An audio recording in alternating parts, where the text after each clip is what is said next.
اکثر لوگ یہ سمجھتے ہیں کہ اسلام میں گھوڑ دوڑ یعنی ہارس ریسنگ حرام ہے، لیکن کیا یہ واقعی سچ ہے یا یہ صرف ایک پرانی غلط فہمی ہے؟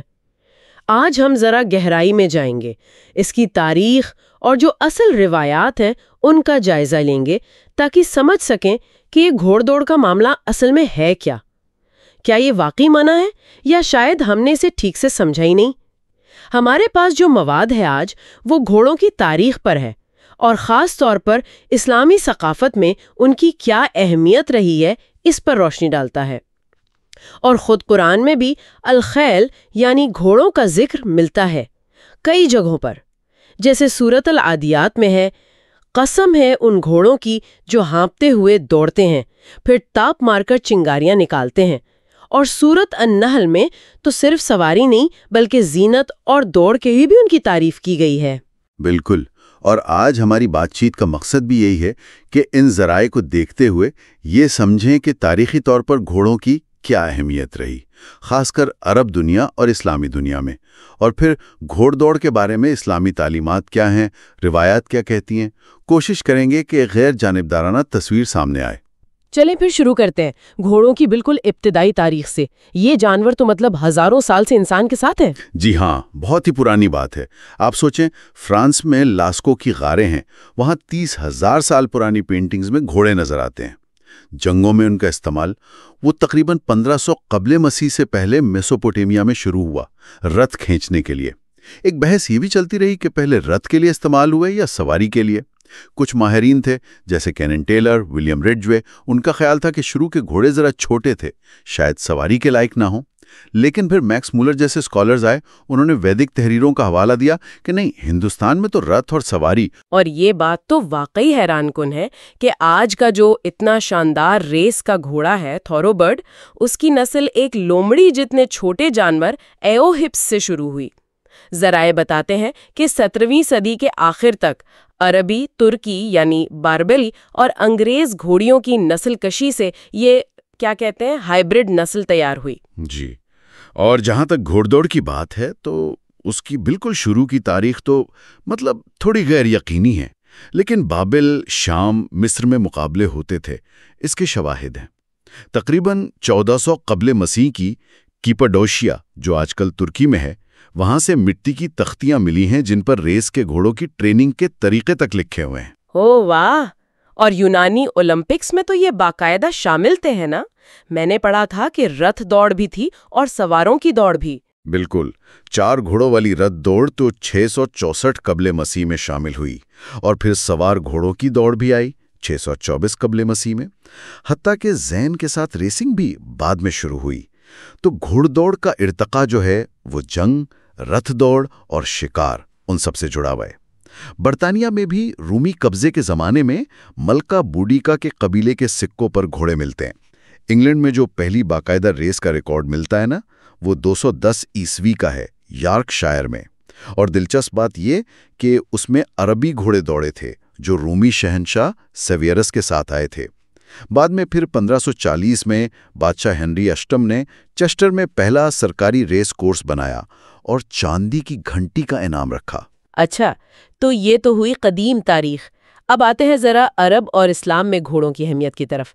ذرائع کے مطابق گھوڑے پہلی صدی قبل مسیح تک عرب پہنچ چکے تھے، اور پیغمبر اسلام صلی اللہ علیہ وآلہ وسلم کے زمانے تک ایک خاص عربی نسل جو ہے وہ تیار ہو چکی تھی۔ جی، اور یہ بہت اہم نکتہ ہے کیونکہ پیغمبر اسلام نے خود گھوڑوں کی افزائش کی بہت حوصلہ افزائی فرمائی۔ اسے صرف ایک شوق نہیں سمجھا بلکہ فوجی تیاری کے لیے، دین کی اشاعت کے لیے ایک اہم ذریعہ سمجھا۔ اور یہی عربی گھوڑے تھے جو بعد میں یورپ کی جو بہترین ریسنگ نسلیں ان کی بنیاد بنے۔ ایک مورخ ہیں ابن خلقان، ان کا ایک حوالہ بڑا دلچسپ لگا مجھے کہ جب طارق بن زیاد ہزاروں بربر فوجیوں کے ساتھ اسپین گئے تو ان میں صرف 12 خالص عربی گھوڑے تھے، لیکن وہی 12 گھوڑے مغرب میں اس نسل کے تعارف کا سبب بنے۔ جی بالکل، اور روایات میں بھی گھوڑوں کا بڑا مقام ہے۔ ایک روایت کہتی ہے کہ حضرت اسماعیل علیہ السلام پہلے شخص تھے جنہوں نے گھوڑے کی سواری کی۔ ایک دعویٰ یہ بھی کیا جاتا ہے کہ عربی گھوڑے اصل میں حضرت سلیمان علیہ السلام کے شاہی استابل کی نسل سے ہیں، اور عرب نسل پرستوں نے تو صدیوں تک ان کے شجرے یاد رکھے، خالص نسل کو قائم رکھا۔ کہا جاتا ہے کہ جو بہترین عربی گھوڑے تھے نا وہ کبھی بیچے نہیں جاتے تھے اور بہت ہی کم عرب سے باہر گئے۔ تو پھر اسلامی ثقافت میں گھوڑ دوڑ، جسے سباق الخیل یا اجرائے الخیل بھی کہتے ہیں، اس کی کیا حیثیت بنی؟ یہ تو اسلام سے پہلے بھی عرب میں مقبول کھیل تھا۔ بالکل، یہ پہلے بھی تھا اور اسلامی دور میں بھی جاری رہا، بلکہ اسے فوجی تربیت یعنی فروسیت کا ایک اہم حصہ سمجھا گیا۔ پیغمبر اسلام نے گھوڑوں کی افزائش کو ایک قابل تعریف، ایک نیک کام قرار دیا اور جنگی مال غنیمت میں سے گھوڑوں کے پالنے والوں کے لیے باقاعدہ حصے بھی مقرر کیے۔ اور یہ بات بہت اہم ہے جو ذرائع میں ملتی ہے کہ گھوڑ دوڑ پر شرط لگانے کی اجازت تھی۔ یہ بات جوئے کے دوسری شکلوں سے مختلف ہے، اس کی کیا وجہ تھی؟ جی، یہ ایک بنیادی فرق ہے۔ عام طور پر یہ سمجھا جاتا ہے کہ چونکہ گھوڑ دوڑ کا تعلق فوجی مہارت سے تھا، تیاری سے تھا، گھوڑے کی تربیت سے تھا، مطلب اس میں مہارت اور محنت کا عنصر شامل تھا، اس لیے اسے محض قسمت کا کھیل یا جوا یعنی میسر نہیں سمجھا گیا، اور اسی اجازت نے ظاہر ہے اس کھیل کی مقبولیت کو اور بڑھا دیا۔ اچھا، کنور محمد اشرف ہیں، انہوں نے اپنی کتاب میں لکھا ہے کہ ہندوستان میں ریسنگ کے لیے خاص عربی گھوڑے منگوائے جاتے تھے، یمن سے، عمان سے، فارس سے، اور ان کی قیمت بہت زیادہ ہوتی تھی، 100 سے 4000 تنکا تک، جو اس زمانے میں ایک بہت بڑی رقم تھی۔ اور گھوڑوں کی دیکھ بھال، ان کی ٹریننگ، ان کے شجرے، ان سب پر باقاعدہ کتابیں لکھی گئیں جو اس وقت کے آپ کہہ لیں جدید سائنسی طریقوں کی عکاسی کرتی ہیں۔ یعنی یہ صرف ایک کھیل نہیں رہا بلکہ ایک پورا علم، ایک فن بن گیا۔ یقیناً عرب علماء نے گھوڑوں کی افزائش پر، ریسنگ پر، شجرہ نسب پر، حتیٰ کہ ان کی بیماریوں اور علاج پر بہت تفصیل سے لکھا ہے۔ 10ویں صدی کی ایک مشہور کتاب ہے کتاب الفہرست، اس میں ہی درجنوں ایسی کتابوں کا ذکر ملتا ہے جو صرف گھوڑوں کے موضوع پر تھیں۔ اور اسلامی فقہ میں بھی گھوڑوں کی قسمیں بیان کی گئی ہیں؟ جی، ملتی ہیں۔ مثلاً مشہور فقہی کتاب ہدایہ میں 4 قسمیں بتائی گئی ہیں۔ ایک تھی برزون، یہ بھاری کام کاج کا گھوڑا ہوتا تھا، باہر سے آتا تھا۔ دوسری عتیق، یعنی خالص، اعلیٰ نسل کا عربی گھوڑا۔ تیسری حجین، یہ نصف نسل کا ہوتا تھا، یعنی ماں عربی اور باپ غیر ملکی۔ اور چوتھی اس کے الٹ، یعنی باپ عربی اور ماں غیر ملکی۔ ریسنگ کے لیے تو ظاہر ہے عتیق یعنی خالص عربی نسل کو ہی ترجیح دی جاتی تھی۔ اور یہ ریس ہوتی کیسے تھی؟ کیا کوئی خاص میدان وغیرہ ہوتے تھے ان کے لیے؟ جی، عرب میں ریسنگ کے لیے لمبے کھلے میدان مختص تھے جنہیں میدان کہا جاتا تھا۔ یہ کچھ قدیم یونانی ہپوڈروم جیسے ہوتے تھے۔ ایک مشہور مصنف ہیں ابن حزیل، وہ لکھتے ہیں کہ اسلام نے جوا تو منع کیا لیکن تیر اندازی، پیدل دوڑ اور گھوڑ دوڑ پر شرط لگانے کی اجازت دی، اور جو ابتدائی کتابیں ہیں ان میں ان ریسوں کی کافی تفصیلات محفوظ ہیں۔ کہ اگرچہ پیغمبر اسلام نے اونٹوں اور تیر اندازی کے مقابلوں کی بھی اجازت دی تھی، لیکن کچھ علماء کا خیال تھا کہ شرط کے ساتھ جو دوڑ ہے وہ صرف گھوڑوں کے لیے ہی جائز تھی، جو پرانے عرب رواج کے مطابق بھی تھا۔ اور سب سے اہم بات یہ ہے کہ روایات میں یہ بات ملتی ہے کہ پیغمبر اسلام صلی اللہ علیہ وآلہ وسلم نے خود گھوڑ دوڑ کروائی۔ ابن بنین نامی ایک مورخ نے لکھا ہے کہ آپ نے یمن سے لائے گئے کپڑوں کو داؤ پر لگا کر، مطلب انعام کے طور پر رکھ کر ریس کروائی، اور پہلے 6 آنے والے گھوڑوں کو انعامات دیے۔ ان میں کپڑے بھی تھے، نقد رقم بھی تھی، اور حتیٰ کہ ایک چھڑی تک انعام میں دی گئی۔ واہ، یعنی یہ صرف اجازت نہیں تھی بلکہ باقاعدہ عملی طور پر سرپرستی بھی کی گئی تھی۔ ایک واقعہ یہ بھی ملتا ہے کہ آپ کا اپنا گھوڑا تھا سنجا، وہ ایک بار ریس جیتا تو آپ بہت خوش ہوئے۔ جی ہاں، اس کا بھی ذکر ملتا ہے، اسے تزمیر یا ازمار کہتے تھے۔ یہ 40 سے 60 دن کی سخت ٹریننگ ہوتی تھی۔ اس میں گھوڑے کو خاص خوراک دی جاتی تھی، پہلے گھاس اور جو، پھر آہستہ آہستہ صرف جو پر لے آتے تھے۔ روزانہ ورزش کرائی جاتی تھی، اور جو اضافی وزن ہوتا ہے نا، اسے کم کرنے کے لیے اسے کمبلوں میں لپیٹ کر پسینہ بہایا جاتا تھا۔ اس عمل کو اجلال کہتے تھے۔ اس سب کا مقصد تھا رفتار اور سٹیمنا، یعنی برداشت بڑھانا۔ تو مطلب پیغمبر اسلام کی تعلیمات میں گھوڑوں اور گھڑ سواری کی تو بہت ہی زیادہ اہمیت نظر آتی ہے۔ بلا شبہ بہت سی مشہور احادیث ہیں، جیسے فرمایا کہ گھوڑوں کی پیشانیوں میں برکت ہے۔ ایک اور جگہ فرمایا تیر اندازی اور گھڑ سواری کی مشق کرو۔ حتیٰ کہ پسندیدہ گھوڑے کی صفات بھی بتائی گئی ہیں، جیسے سیاہ رنگ کا گھوڑا جس کی پیشانی سفید ہو اور اوپر کا ہونٹ بھی سفید ہو۔ یہ سب تو ہوئی ابتدائی دور کی بات، کیا بعد کے ادوار میں بھی یہ شوق اسی طرح جاری رہا؟ جی بالکل، خاص طور پر بنو امیہ کے دور میں تو گھوڑ دوڑ ایک آپ کہہ لیں عوامی جنون کی شکل اختیار کر گئی۔ حضرت عمر رضی اللہ عنہ کے زمانے میں جو فتوحات ہوئیں ان سے ایرانی، ترکی، یونانی گھڑ سواری کے روایات بھی آئیں۔ اس سے جنگ اور ریسنگ دونوں کے لیے نئی ٹیکنیکس اور حکمت عملیاں سامنے آئیں۔ ایک اموی خلیفہ تھے ہشام، ان کے بارے میں تو کہا جاتا ہے کہ انہوں نے ایک بار 4000 گھوڑوں کی ریس کروائی تھی۔ 4000؟ یہ تو بہت ہی بڑی تعداد ہے۔ اچھا، اور عباسی دور میں کیا صورتحال تھی؟ عباسی دور میں بھی یہ خلفاء اور امراء کا پسندیدہ مشغلہ رہا۔ ہارون الرشید جیسے مشہور خلیفہ خود مقابلے منعقد کرواتے تھے، کبھی کبھی تو خود بھی حصہ لیتے تھے، اور جیتنے پر الاسمعی جیسے بڑے شاعروں سے اپنے گھوڑوں کی شان میں قصیدے لکھواتے تھے۔ ریس کے طریقے یا فارمیٹ کیا ہوتے تھے؟ کیا کوئی خاص اصول تھے ان کے؟ 2 طرح کی ریسیں زیادہ عام تھیں۔ ایک تو لمبی دوری کی ریسیں ہوتی تھیں، اس میں شاید سوار بانس کی چھڑی زمین سے اٹھا کر فتح کا اعلان کرتا تھا۔ دوسری میدان یا ہپوڈروم کی ریسیں ہوتی تھیں، جن میں عام طور پر 10 گھوڑے دوڑتے تھے اور 7 انعامات ہوتے تھے، جیسے قیمتی کڑھائی والے کپڑے یا چاندی کی تھیلیاں وغیرہ۔ اور میں نے یہ بھی پڑھا کہ ان 10 پوزیشنز کے نام بھی بڑے دلچسپ رکھے جاتے تھے۔ جی ہاں، مورخ المسعودی نے ان کا ذکر کیا ہے۔ ہر پوزیشن کا ایک خاص عربی نام تھا۔ پہلا تو سابق کہلاتا تھا، یعنی جیتنے والا۔ دوسرا متبرز، یعنی جو نمایاں ہو، چیمپئن۔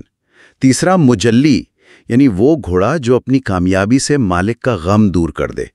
چوتھا مسلی، اس کی وجہ شاید یہ بتائی گئی کہ وہ اپنا سر پچھلے گھوڑے کی دم کے قریب رکھتا ہے۔ اور اسی طرح آگے بھی نام تھے، مسری، تالی، مرتا، معمل، لتیم۔ اور آخری نمبر پر آنے والے کے ساتھ کیا ہوتا تھا؟ سنا ہے کچھ خاص سلوک کیا جاتا تھا اس کے ساتھ۔ ہاں، یہ ایک دلچسپ یا شاید عجیب روایت ہے۔ کہتے ہیں کہ 10ویں نمبر پر آنے والا گھوڑا، جسے سکید کہتے تھے، یعنی خاموش کر دیا گیا، اس پر ایک بندر بٹھا دیا جاتا تھا جس کے ہاتھ میں کوڑا ہوتا تھا، اور یہ مالک کی تذلیل کے لیے ہوتا تھا۔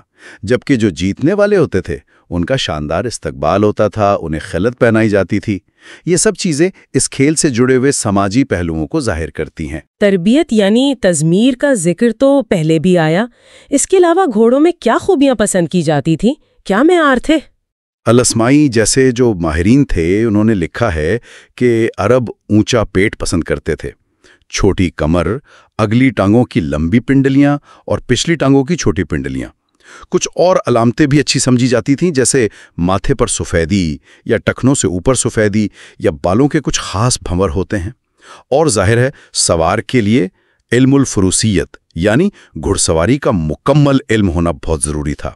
نشست کی مضبوطی، لگام پر قابو، یہ بنیادی مہارتیں تھیں۔ اور یہ سلسلہ مملوک دور میں بھی جاری رہا؟ بہت زیادہ، خاص طور پر جو بحری مملوک دور تھا 1250 سے 1382، اس میں قاہرہ اور اس کے آس پاس کئی بڑے میدان یا ہپوڈروم بنائے گئے، جیسے المیدان الصالح، المیدان الظاہری، المیدان الناصری جو سلطان الناصر محمد نے بنوایا تھا۔ یہ سب اس بات کا ثبوت ہے کہ صدیوں تک یہ کھیل شاہی سرپرستی میں پھلتا پھولتا رہا۔ تو مجموعی طور پر اگر دیکھیں، تاریخی طور پر گھوڑ دوڑ اسلامی ثقافت کا ایک اہم حصہ رہی ہے، لیکن اگر شرعی نقطۂ نظر سے دیکھیں تو علماء کی کیا رائے تھی؟ کیا سب متفق تھے اس پر؟ دیکھیے، زیادہ تر جو بڑے علماء ہیں جیسے امام ابو حنیفہ ہیں، امام شافعی ہیں، وہ اسے جائز سمجھتے تھے اور اس پر شرط لگانے کی بھی اجازت دیتے تھے، جیسا کہ ہم نے پہلے ذکر کیا، مخصوص حالات میں۔ اور دوسرے مکاتب فکر امام مالک اور امام احمد بن حنبل؟ وہ تھوڑا محتاط تھے، وہ شاید اونٹوں یا گدھوں وغیرہ کی ریسوں کو اتنا پسند نہیں کرتے تھے، لیکن گھوڑ دوڑ جس کا ذکر احادیث میں حافر یعنی کھر والے جانور کے طور پر آیا ہے، اسے وہ بھی جائز سمجھتے تھے۔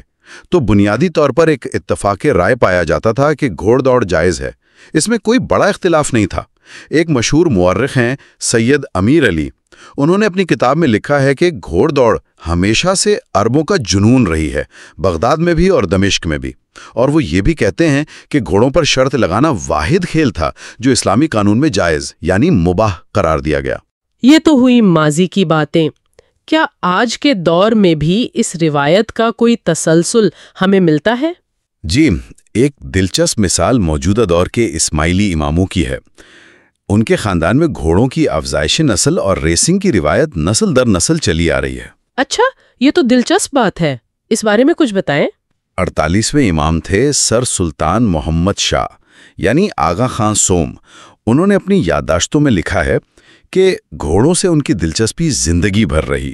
وہ اسے صرف پیسہ کمانے کا ذریعہ نہیں سمجھتے تھے، بلکہ ایک کھیل سمجھتے تھے جو لاکھوں لوگوں کو خوشی دیتا ہے، اور ساتھ ہی گھوڑوں کی نسل کو بہتر بنانے کا ایک مفید ذریعہ بھی ہے. ان کے والد امام حسن علی شاہ، انہوں نے بمبئی میں ریسنگ اور افزائش کی روایت شروع کی تھی، اور کہا جاتا ہے کہ ان کے پاس دنیا کے بہترین عربی گھوڑے تھے. اور موجودہ امام، کیا انہوں نے بھی یہ سلسلہ جاری رکھا؟ جی، موجودہ 49ویں امام یعنی پرنس کریم آغا خان چہارم، انہوں نے بھی اس خاندانی روایت کو جاری رکھا ہے. انہوں نے ایک انٹرویو میں خود بتایا تھا کہ اگرچہ یہ ان کی اپنی تعلیم و تربیت سے بالکل مختلف شعبہ تھا، لیکن یہ خاندانی روایت تھی اور انہوں نے کافی سوچ وچار کے بعد اسے جاری رکھنے کا فیصلہ کیا.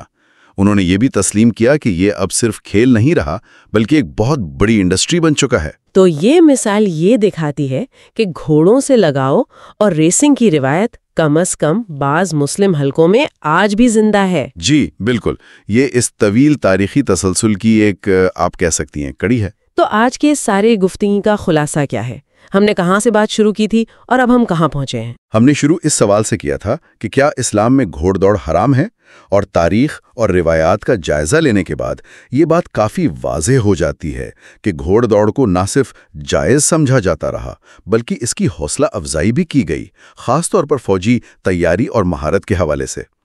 اسے پیغمبر اسلام کی عملی سرپرستی بھی حاصل رہی ہے، اور اس پر شرط لگانے کی بھی مخصوص حالات میں اجازت دی گئی، جو جوئے کی دوسری اقسام سے مختلف تھی.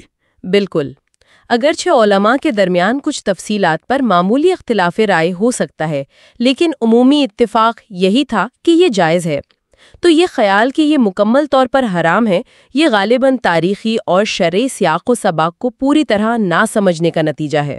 صحیح کہا آپ نے. یہ ایک نوانس کا معاملہ ہے، ایک باریکی ہے جسے سمجھنا ضروری ہے. اور آخر میں سامعین کے لیے ایک سوچنے کی بات چھوڑ جاتے ہیں. آج ہم نے دیکھا کہ گھوڑ دوڑ کے معاملے میں حرام یا حلال کا سادہ لیبل لگانے کے بجائے اس کے پیچھے کی تاریخ، اس کی ثقافت، اس کے مقاصد کو سمجھنا کتنا ضروری ہے. کیا یہ نقطۂ نظر ہمیں دوسرے ثقافتی معمولات یا روایات کو سمجھنے میں بھی مدد دے سکتا ہے، جنہیں اکثر ہم صرف جائز یا ناجائز کے خانوں میں بہت آسانی سے بانٹ دیتے ہیں؟ اس پر ضرور غور کیجیے گا.